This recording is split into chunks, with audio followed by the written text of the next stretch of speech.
About a year and a half ago, we played one of the stranger gigs that we've ever done in Tanglefoot because it was November the 12th, 2002, where Tanglefoot played at the NASA Langley Research Center in Hampton, Virginia, for an auditorium full of rocket scientists.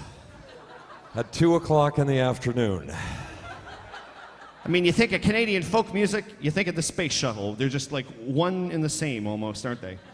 And it was a fascinating day, but oddly enough, it was not our first brush with NASA because I guess about a year and a half before that, a copy of one of our CDs flew aboard the Space Shuttle Endeavour.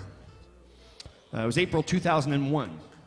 And it was taken up on a mission by a Canadian astronaut and an RMC grad, I might add, named Chris Hadfield.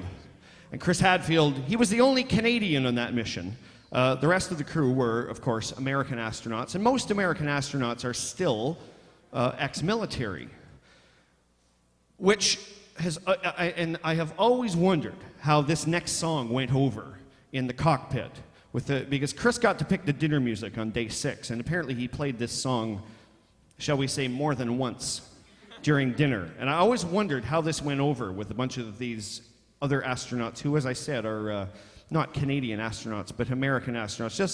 Just picture yourself there floating around weightless in the cockpit, surrounded by, you know, American colonels and captains and things like that, and what you hear is this. Come all you brave young soldier lads with your strong and manly bearing, I'll tell you a tale of a woman bold and her deed of honest daring. Laura Secord was American born in the state of Massachusetts, but she made her home in Canada and proved so faithful to us. There's American guns and 500 men, so the warning must be given. And Laura Ingersoll Secord was a stalwart heart to brave the heat and the flies and the swamp to warn Colonel Fitzgibbon. Yep, there's soldiers pounding at the door and they come from across the border. American officers march inside, it's food and drink they've ordered. In comfort they have dined and drunk, their own success they've toasted. But they pay no heed to the woman who hears their plan, so idly boasted. There's American guns and 500 men, so the warning must be given. And Laura Ingersoll Secord was a stalwart heart to brave the heat and the flies in the swamp to warn Colonel Fitzgibbon. Oh, James, I've overheard it all, the surprise attack they're making. Fitzgibbon they intend to smash, his men for prisoners taking. And James, a warning never you'll take with your wounded knee and shoulder.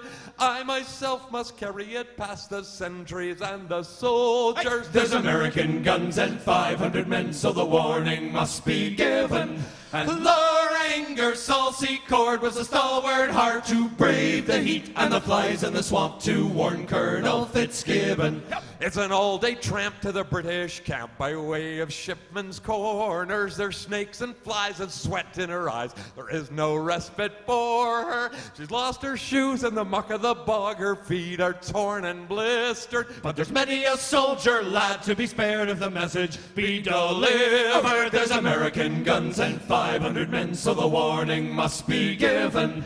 And Laura Ingersoll Secord was a stalwart heart to brave the heat and the flies in the swamp to warn Colonel Fitzgibbon. Yep. So all you Yankee soldier lads who dare to cross our border, thinking to save us from ourselves, usurping British order. There's women and men, Canadians, all of every rank and station, to stand on guard and keep us free from Yankee domination. There's American guns and 500 men, so a warning must be given.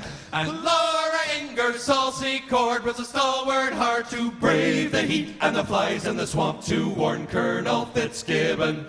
And Laura Ingersoll Secord was a stalwart heart who braved the heat and the flies in the swamp to warn Colonel Fitzgibbon.